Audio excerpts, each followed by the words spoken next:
Hi, my name is Keely Lewis, and this is my Physics Lab 2.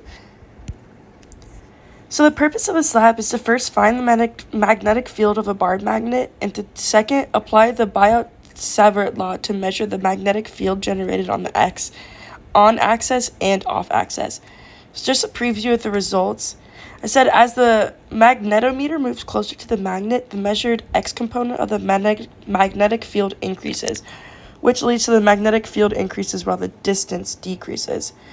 So the measured model off-axis I got to be 7.06291 e to the negative 5 teslas, and the simulated model off-axis is 7.99281 e to the negative 5 teslas.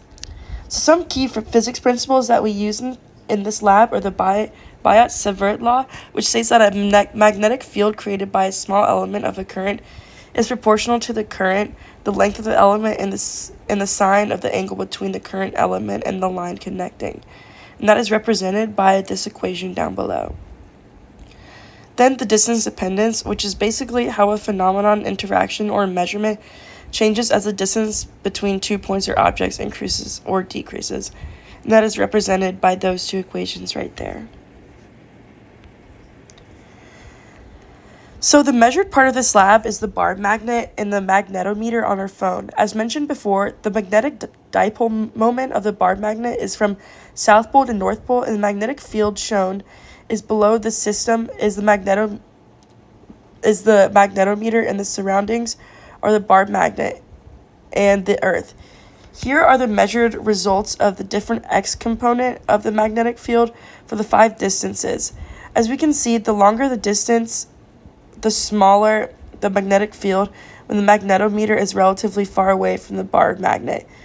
The magnetic field is nearly 0. We plotted the results on the previous slide to get the regression line by applying logarithm b equals k times r to the n. It can be transformed into b equals L naught to L naught k plus n times LOR, which is the regression line shown on the right.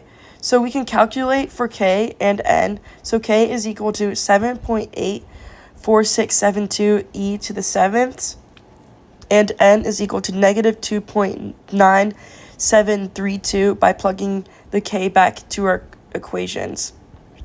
For off-axis magnetic field, we can solve for mu, which is 3.92336, and we'll need this number for the coding part and the result of this part. Also includes the B net of the bar magnet, and after correcting the Y component of the B net because of Earth's magnetic field, in Atlanta, Earth's magnetic field is roughly 48.6 mu Tesla. So by subtracting in the Y direction, we get our average B net result is 7.06291 e to the 5 teslas. On the lower right corner,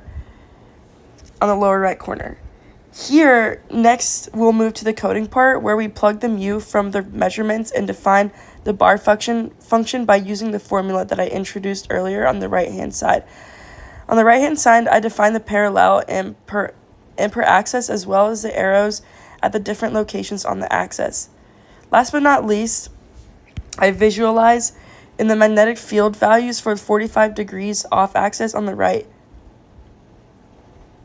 The errors in the results, as we can see, the magnitude in the 45 degrees off-axis can be calculated, and it is 7.99281 e to the 5 teslas.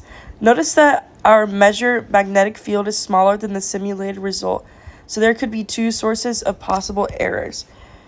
While experimenting first, the measurement error, including the magnetometer, the distance, and the length and location of the cell phone. The other magnetic fields could be an electronic device. Now to the what ifs. In the experiment, you oriented your setup to see so as to compensate for a magnetic north. What if you hadn't noticed that and had instead laid out your meter stick at the same intermediate angle with respect to Earth's magnetic field? How would the results have changed? So the X and Y components of the magnetic field will change, but the Z component will not change if the experiment is still conducted on a smooth surface. Now imagine you had 2 identical magnets What if you redid the experiment, but instead of using a single magnet, you used the two identical magnets stuck together end to end? How would you expect your measurements to differ?